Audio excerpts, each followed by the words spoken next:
देखो ये जो डेफिनेशन 5 है ना, इसके अंदर ये जो एनसीईआरटी में लिखी हुई है आपकी डेफिनेशन 5, इसके अंदर आपको दे रखा है अ फंक्शन एफ। ये इसका मतलब पता है क्या होता है? ये एरो डायग्राम के सेट को रिप्रेजेंट करता है, ये इनपुट को रिप्रेजेंट करता है और ये आउटपुट वाले पार्ट को रिप्रेजेंट करता है। इज डिफाइंड टू बी 1-1, मतलब इसको 1-1 कब बोल सकते हैं हम लोग, या फिर इसका दूसरा नाम क्या था? इंजेक्टिव। इसको इंजेक्टिव कैसे बोल सकते हैं? If the images of distinct elements of x1 equals to x2 नहीं x हाँ मतलब अंडर एफ आर डिस्टिंक्ट, मतलब डिस्टिंक्ट इमेजेस बननी चाहिए बिल्कुल। x1 equal to y1 सब में, ठीक है, x2 equal यानी to कि y2। अगर हम इसको मैथमेटिकल फॉर्म में लिखूं, मैं इसमें ऐसे लिखूंगा for every x1 x2 belongs to, for every x1 x2 belongs to capital X, f of x1 is equals to f of x2 implies x1 is equals to x2। इसमें कहने का मतलब बहुत सिंपल है, ये जो f of x1 और f of x2 है ना, ये किसको रिप्रेजेंट करते हैं? रेंज वाले पार्ट। हाँ आपको एक चीज पहले बता रखी है, f of x is equals to, मान लो अगर मैंने x square plus 2 दिया है तो मैं इसको ये लिख सकता हूँ y is equals to x square plus 2। f of x y के बराबर होता है, राइट? ये क्या तो होता है? y1 आउटपुट y2 होता है। है। ठीक है, हाँ ये y1 और y2 माना हुआ है। ठीक है, अब ये क्या कह रहा है, जो मैंने आपको जैसे एरो डायग्राम के थ्रू समझाई थी ना एक चीज, कि सेपरेट सेपरेट इमेजेस होनी चाहिए। अब देखो जैसे मैंने यहाँ पे लिख दिया 1 2 3 4 5 6 7 भी लिख दिया इसमें। ठीक है, तो यहाँ पे देखो f of x1 मतलब कोई भी एक वैल्यू ले लूं, मैंने मान लो 4 ले लिया, ये इसकी वैल्यू बना रहा है इसके साथ, ये बना रहा है इसके साथ। ये कह रहा है कि f of x1 और f of x2 अगर इक्वल है ना, तो x1 और x2 आपस में क्या होंगे? इक्वल। देखो यहाँ पे एक बात बताओ, ये जो 4 है क्या ये 5 की इक्वल है? नहीं है ना। नहीं अगर ये मैं ऐसे बना देता, जस्ट इमेजिन, क्या ये 1-1 रहता अकॉर्डिंग टू द कंडीशन? पहली बात पे फंक्शन ही नहीं रहता। रुको रुको, अगर मैं इसको ऐसे नहीं, ऐसे बना देता, हाँ अगर मैं इसको ऐसे बना देता तो क्या ये 1-1 होता? नहीं बन होता। नहीं है। अब आप यहाँ पे देखो f of x1 मतलब इनपुट 1 डालने पे, ठीक है, और इनपुट 2 डालने पे मेरी वैल्यू कितनी आ रही है? सेम आ रही है नहीं आ रही? बताओ पहले तो ये बताओ। इसको रीड करना समझ में आया कि मैंने इनपुट डाला 1, मेरा आउटपुट आया 4, इनपुट डाला 2, आउटपुट आया 4। क्या 1 और 2 आपस में इक्वल हैं? Yes. But 1 and 2 are not equal. 1 और 2 तो इक्वल होते नहीं ना। आपको समझ में आ रहा है मैं क्या कह रहा हूं? सेम आउटपुट आ रहा है लेकिन इनपुट डिफरेंट है, तो 1-1 नहीं है। यहाँ पे यही कह रहा है कि सेम आउटपुट तभी आ सकता है अगर इनपुट सेम हो, तो 1-1 डिफाइन होता है। अच्छा मतलब ऐसे कोइंसाइड कर रहा हो टाइप ऑफ, कोइंसाइड कर रहा हूं मतलब एग्जैक्टली सेम टर्म, मतलब 1 equal to 1। हाँ बस इसको देखो, इसको रीड करना समझो, मेन पार्ट तो रीड मतलब करना कि है। अगर आपको ये x1 रीड और करना आ x2 गया, एक ही टर्म है, अगर हाँ इक्वल आ रहे हैं तो x1 और x2 अगर इक्वल आ रहे हैं तो वो एक ही एलिमेंट है। एग्जैक्टली देखो मैं हाँ। बताता हूँ, मैं इसमें एक सिंपल सी बात बता रहा हूँ। ये कह रहे हैं कि आपके ये दोनों किसको रिप्रेजेंट करते हैं? आउटपुट को। ये कह रहा है कि आउटपुट इक्वल तभी आएंगे अगर आउटपुट इक्वल आ रहे हैं। 1-1 है अगर, सुन लो ये पहली बात क्या कह रहा है, अगर फंक्शन 1-1 है, ध्यान रखना पहले इसने बोल दिया कि 1-1 है, और ये कह रहा है कि इफ 1-1 होते हुए इनके आउटपुट जो है वो इक्वल है, तो ऑटोमेटिकली आपको समझ जाना है इनके इनपुट भी इक्वल है। राइट? इतना क्लियर है नहीं? क्लियर है सर। और देखो इस डायग्राम से आप एक चीज समझ सकते हो, फिर से मैं एक बार बता देता हूँ। 1 2 3 4 5 6, देखो मैं एक बार इससे ये आउटपुट निकाल रहा हूँ, इससे ये आउटपुट निकाल रहा हूँ। ठीक है, f of 1 मेरा कितना आ रहा है? 4। ठीक है, एफ ऑफ 2 मेरा 4 नहीं आ रहा, ध्यान रखना, एफ ऑफ 2 मेरा 5 आ रहा है, डिस्टिंक्ट एलिमेंट आ रहे हैं। अगर इसकी जगह मैं ये वाला पार्ट लिखता, मेरा एफ ऑफ 1 और एफ ऑफ 2 क्या आ रहे हैं, इक्वल आते, राइट। यहां से अगर आप लिखोगे एफ ऑफ 1 कितना है 4, एफ ऑफ 2 भी कितना है 4, ये दोनों क्या आ रहे हैं, इक्वल आ रहे हैं, पर इनके इनपुट सेम है क्या, नो सर। नहीं, तो ये 1 1 नहीं है, नॉट 1 1। यानी कि हमने जो एरो डायग्राम लास्ट क्लास में पढ़ा था, बस उसको मैथमेटिकल फॉर्म में लिखा है, ठीक है। ये समझ में आया इतना, नहीं? चलो अभी क्वेश्चन की हेल्प से और समझाता हूँ। इसमें एक क्वेश्चन ले लेते हैं कि 1 1 प्रूफ कैसे करेंगे, किसी भी फंक्शन को अगर 1 1 प्रूफ करना है तो कैसे प्रूव होगा। यहाँ पे ना देखो, एक बात का ध्यान रखना, इनपुट बहुत मैटर करता है। अभी कुछ एग्जाम्पल के तौर पे आपको बताता हूँ। एग्जाम्पल 8 देखो, एग्जाम्पल 8 है बुक का। यहाँ पे एक चीज का बहुत जरूर ध्यान रखना, ये जो फंक्शन लिखा है ना, n goes to n, इसका मतलब ध्यान रखना, इसका मतलब है natural number, input and output should belong to natural number. वो कह रहा है कि इनपुट भी नेचुरल नंबर में रहेगा और आउटपुट भी किस में रहेगा, नेचुरल नंबर में रहेगा, ठीक है। ये फिक्स चीज हो गई है। और गिवन बाय फंक्शन आपको दे रखा है, it is given by f of x is equals to 2x। आपको प्रूव करना है ये 1 1 है। तो देखो 1 1 प्रूफ कैसे होगा, अगर आप ये दोनों कंडीशंस सेटिस्फाई कर दो।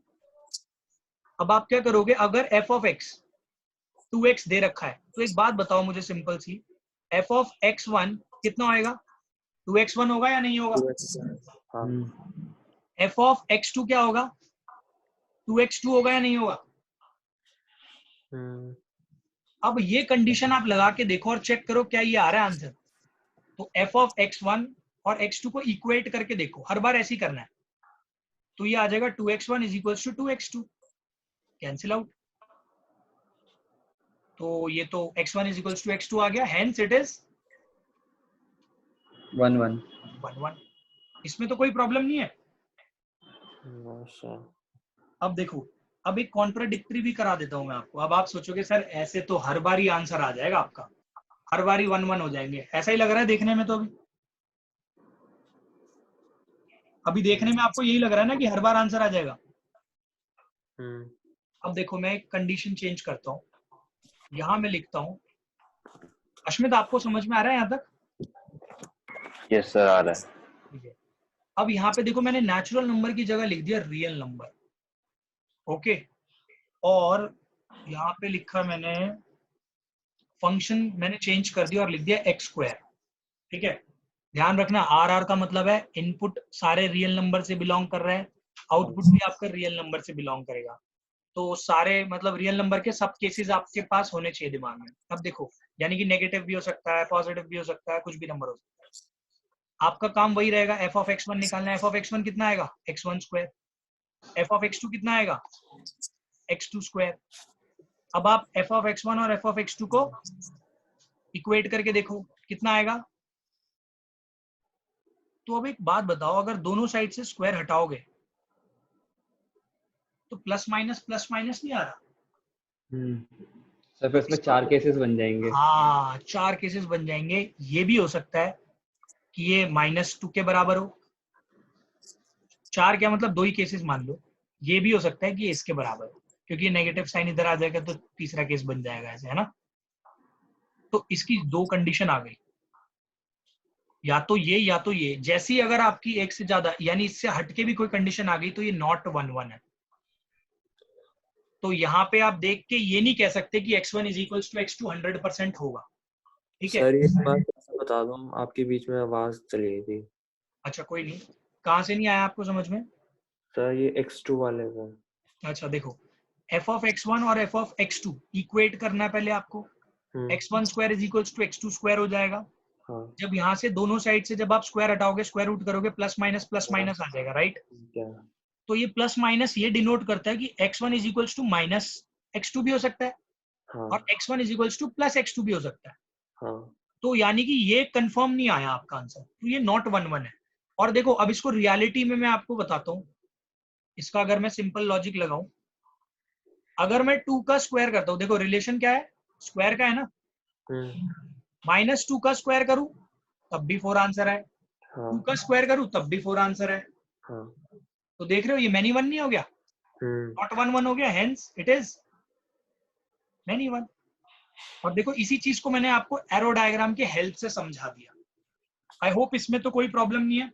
No sir. और थोड़ी अंडरस्टैंडिंग क्लियर करने के लिए ये नोट कर लिया आपने, ये वाला पार्ट? Yes sir. सबने कर लिया नोट ये वाला पार्ट? नहीं नहीं सर। आप पहले इसको नोट कर लो, फिर मैं और बताता हूं।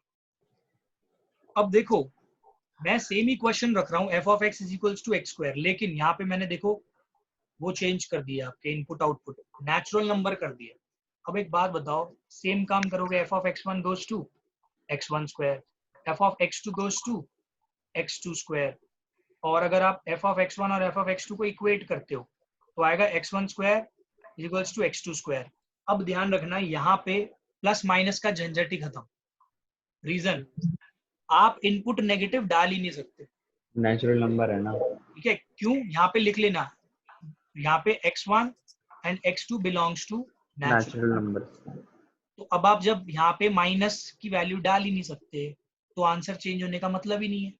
अगर आप इसको एरो डायग्राम की हेल्प से समझोगे तो ये क्या लिखा है, यहाँ पे आप इनपुट ही नहीं डाल सकते नेगेटिव, 2 डाला, 4 डाला, 5 डाला, कुछ भी डालो, यहाँ पे आप 4 डालो, 16, 25, तो देखो आप 5 पे सेपरेट आंसर मिलेगा और कोई ऐसी वैल्यू ही नहीं है जिसपे 25 मिल जाए अकॉर्डिंग टू दिस फंक्शन। क्या कोई ऐसी वैल्यू दिख रही है आपको इनपुट में, कोई भी नेचुरल नंबर जिसमें 25 आ जाए इस फंक्शन में? No sir. नहीं सर। है ना, तो सिंगल डिस्टिंक्ट वैल्यू है ना, तो ये क्या हो गया आपका 1 1 फंक्शन। अच्छा। नेक्स्ट है definition 6।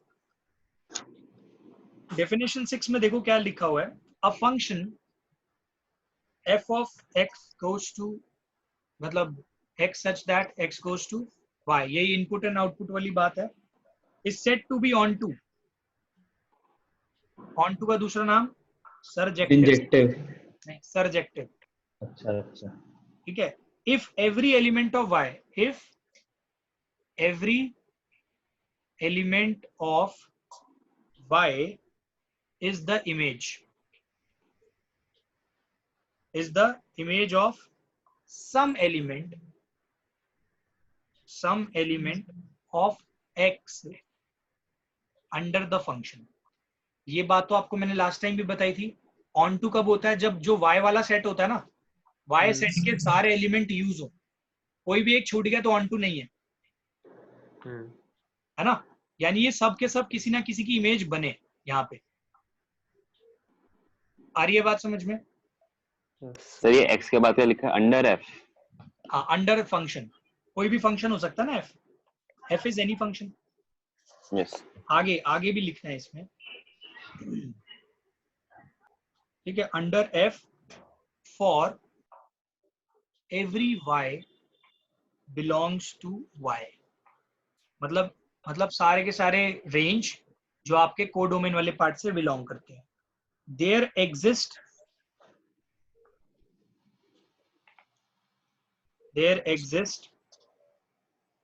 N element x in x such that f of x is equals to y। बस उसी चीज को मैथमेटिकल फॉर्म में लिखा है। अब इसको सॉल्व करने का तरीका बताता हूँ।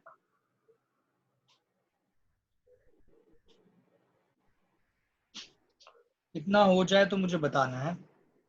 नोट हो गया? Yes sir. Yes sir. अच्छा, तुम तो यार बुक वाली डेफिनेशन लिखना, वो ज्यादा वो है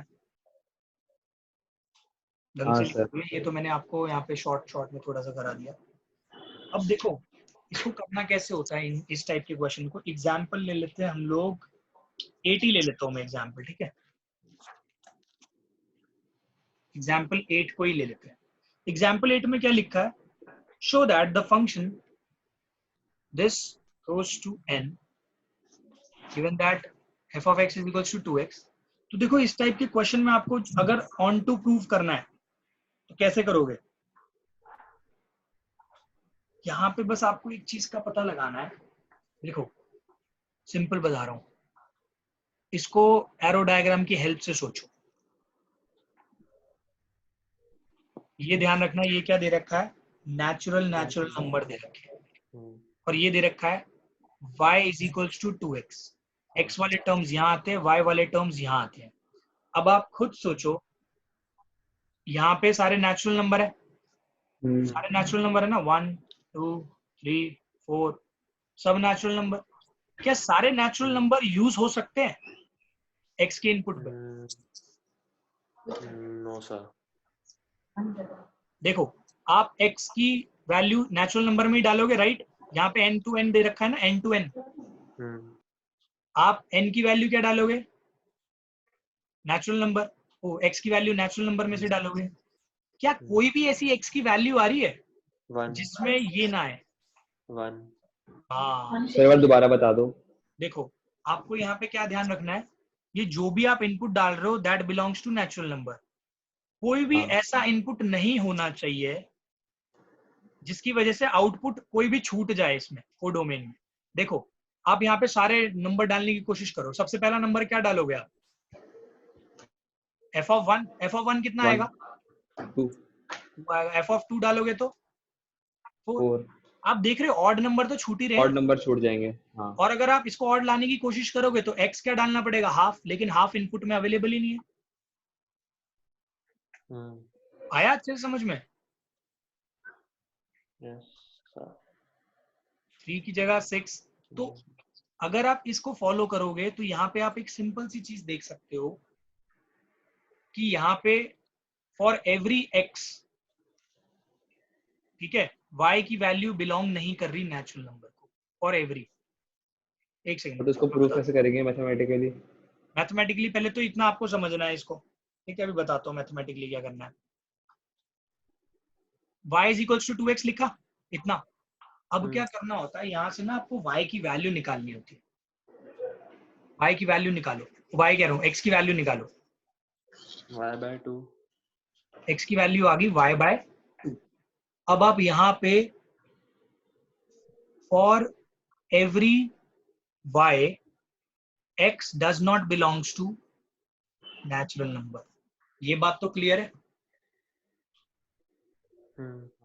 अब y की देखो, फॉर एवरी y, ऐसे लिखना, for every y belongs to natural number, x does not belongs to natural number. Simple as that. आप यहाँ पे जितने भी नेचुरल नंबर है, सारे नेचुरल नंबर y की यहाँ से देखोगे, अगर आप सारे नेचुरल नंबर डालो, आप क्या सब बिलोंग कर रहे हैं? तो उल्टा होना चाहिए, for every x belongs to natural number, y does not belong to natural number. बता रहा हूँ, इसको हम उल्टा करते हैं यहाँ पे, क्योंकि देखो मैं बता रहा हूँ क्यों। यहाँ पे लिखा है y है नेचुरल नंबर। आपको ना ये दिखाना है कि इस यहाँ के जो कोडोमेन है ना, जो कोडोमेन नेचुरल नंबर दे रखा है, ये सारे अगर मैं डालूंगा तो भी मेरे को सारे y की वैल्यू नहीं मिलेगी।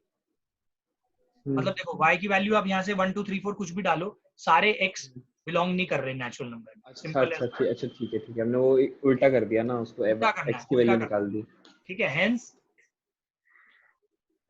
It is not onto। अब ये तो एक केस हो गया। अब ऐसे ही मेरे को एक केस और समझाना है तुम्हें, इतना नोट कर लो फिर मुझे बताओ। कर लिया सर। हो गया सर। ठीक है, अब देखो यहाँ पे मैं चेंज कर रहा हूँ कुछ।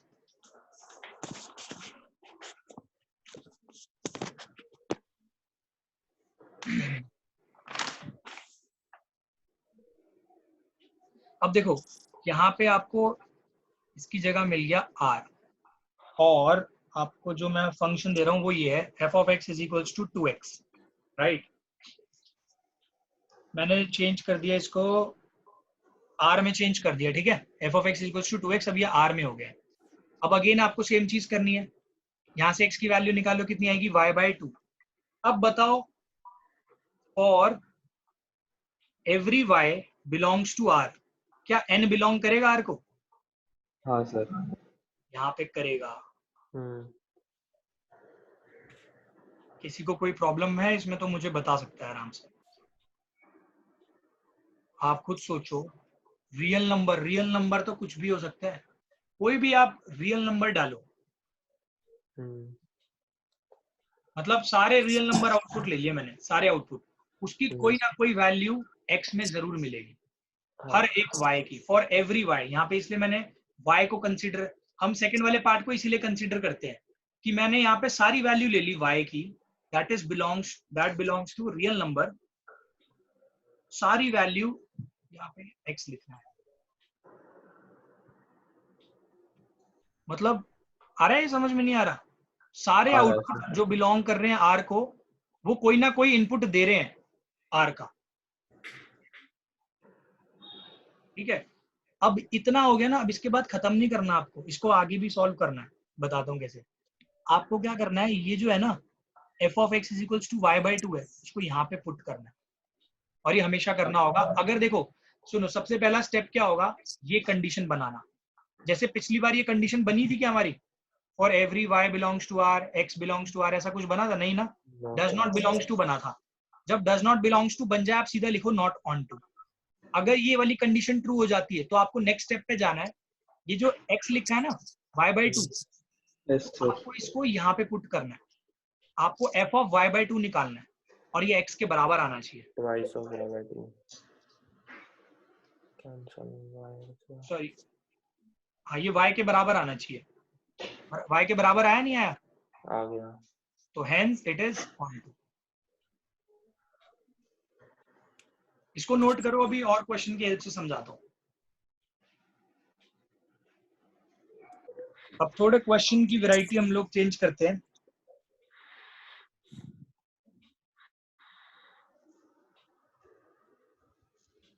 चलो पहले कुछ बेसिक समझ ले, और भी देखो, आपको 1-1 and onto I think clear हो गया है। 1-1 ये बोलता है कि हर एक की डिस्टिंक्ट इमेज होनी चाहिए, ठीक है, किसी भी दो इनपुट की एक इमेज नहीं होनी चाहिए। आ रही है बात समझ में? 1-1 के हिसाब से ये है। ऑन टू ये कहता है कि जितने भी कोडोमेन में है वो सब यूज होने चाहिए, कुछ खाली नहीं रहना चाहिए। अब एग्जाम्पल 7 एक बार पढ़ो आप,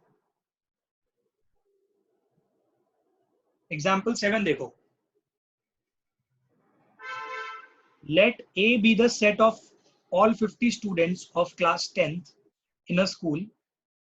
Let F such that A, देखो इसमें जो दे रखा है A जो सेट है वो बिलोंग करेगा नेचुरल नंबर को। सिंपल सी बात है, बच्चे नेगेटिव तो हो नहीं सकते, और ना ही फ्रैक्शन में हो सकते बच्चे।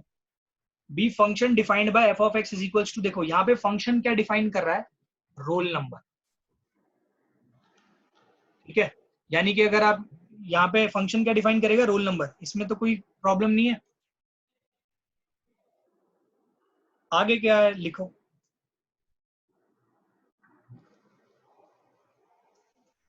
आगे लिखा है show that f is 1-1 but not onto. अब एक बात बताओ, यहाँ पे x बोला हुआ है स्टूडेंट, और 1-1 का मतलब क्या होता है?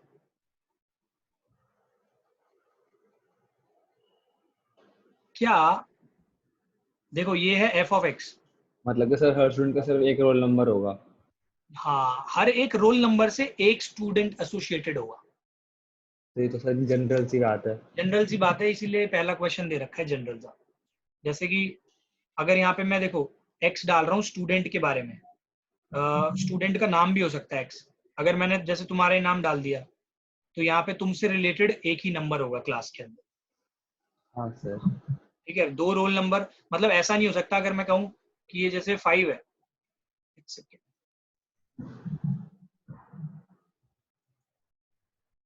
अरे ग्रुप चैट क्यों कर रहे हो सब? हाँ, तो यहाँ पे मैं कह रहा हूँ ये 5 है, 5 सिर्फ आपको अलॉट हो सकता है, ये 5 किसी और बच्चे को अलॉट नहीं हो सकता, है ना। अगर रोल नंबर 5 है तो एक ही बच्चे को अलॉट होगा, तो ये 1-1 है, सिंपल सी बात है, सबका डिस्टिंक्ट है। नॉट ऑन टू क्यों है मुझे बताओ, कोई भी सोच के बता दो। Not onto, onto में क्या होता है? ऑन टू में ये होता है कि जो आपको बोल रखा है। अच्छा, हाँ, कोई भी लेफ्ट नहीं होना चाहिए। हाँ, तो यहाँ तो सारे नेचुरल नंबर दे रखे हैं, लेकिन क्लास में बच्चे कितने हैं? 50 वो मेरे को नहीं पता, यहाँ पर सारे बहुत सारे तो नहीं होंगे। अगर मैं 51 कर दूंगा, क्या 51 किसी को अलॉट हो पाएगा नंबर? नहीं। उसी बंदे को होगा। 52 कहूंगा, 52 भी खाली रह जाएगा, सारे नेचुरल नंबर खाली रह जाएंगे, हाँ। तो ये ऑन टू रहेगा ही नहीं। आया समझ में? Yes sir. ओके, अब ना तो आप लोगों ने कर लिया,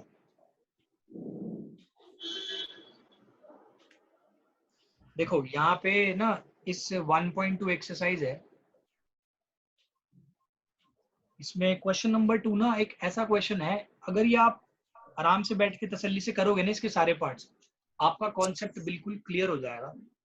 अभी तक जितना भी मैंने आपको जैसे कराया ना 1 1 एंड 1 2, क्वेश्चन नंबर 2 के ऑल पार्ट्स करना इसके बाद, ठीक है? इससे काफी कॉन्सेप्ट आपका क्लियर हो जाएगा, क्योंकि इसके अंदर एक चीज की वैल्यू बता रखी, मतलब एक इंपॉर्टेंस दे रखी है। ये जैसे f गोज टू n लिखा है, z लिखा है, z का मतलब इंटीजर होता है, r लिखा है, इनकी वैल्यू आपको, मतलब इसकी इंपॉर्टेंस समझ में आएगी इस क्वेश्चन से। चलो और क्वेश्चन इसमें मैं कराता हूँ आपको, लाइक क्वेश्चन नंबर 7 देखो। In each of the following cases, state whether the function is 1 1 on 2 or bijective. Bijective का मतलब क्या होता है? 1 1 भी हो और on 2 भी हो। तो फर्स्ट पार्ट देखो इसका, real number goes to real number defined by, function define हो रहा है किससे? 3 माइनस 4x से, राइट? अगर 1 1 करना है तो सबसे पहली कंडीशन क्या होगी बताओ? वही होती है सर, वो f of x1 equal to f of x2। f of x1 is equals to f of x2 ही करोगे, राइट? Right sir. तो देखो यहाँ पे क्या आता है, f of x1 और f of x2 आ जाएगा सर ये तो। हाँ बिल्कुल, 3 minus 4x1 is equals to 3 minus 4x2, तो 3 से 3 पहले कैंसिल हो जाएगा, माइनस 4 से माइनस 4 कैंसिल हो गया, तो इट इज 1 1। सबको क्लियर है इतना? Yes sir. Yes sir. और यहाँ पे एक चीज का ध्यान जरूर रखना, इसको आप ये जरूर लिखना कि ये जो है ना, where x and x2 belongs to r, हाँ इसको लिखना मत भूलना, ठीक है? इसके बाद अगला पार्ट, इसमें बोल रखा ऑन टू चेक करना है। ऑन टू कैसे चेक करते हैं? y की वैल्यू निकाल के। हाँ, इसको लिखना है y is equals to 3 minus y की वैल्यू आएगी y प्लस 3/4। x की वैल्यू निकालो, 3 माइनस y बाय 4, x की वैल्यू, राइट? अब आप बताओ, आप यहाँ पे y की फॉर एवरी y वैल्यू डाल बिलोंग्स देंगे। टू r, क्या आपको x की पॉसिबल वैल्यू सारी मिल जाएंगी बिलोंग्स टू r? यस हाँ सर। यहाँ ध्यान रखना, for every r yes of course मिल जाएगा, ठीक है? इसमें कोई प्रॉब्लम नहीं है। अगर इतना ट्रू हो गया, फिर आपको मैंने एक चीज बताई थी ना, यहाँ से किसकी वैल्यू, ये जो x की वैल्यू है वो कहाँ पुट करनी है? f ऑफ x में। f ऑफ x कितना दे रखा है? 3 माइनस 4x, इसमें वैल्यू पुट करो, पहले ये कंडीशन चेक करो फिर आगे कंटिन्यू करो। x कितना है? 3 माइनस y बाय 4। अब देखो ये पॉलिनोमियल है तो ये तो आ ही जाएगा, आपको वैसे ही मैंने बता रखा है पॉलिनोमियल तो आ ही जाते हैं ना।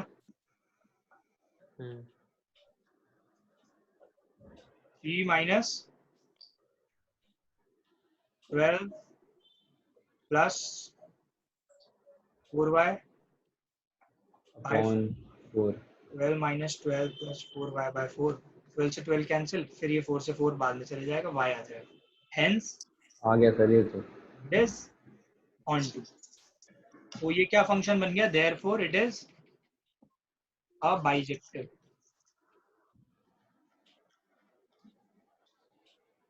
अच्छे से समझ में आया नहीं आया? काफी ब्रॉड व्यू मिला, अभी तक नहीं मिला?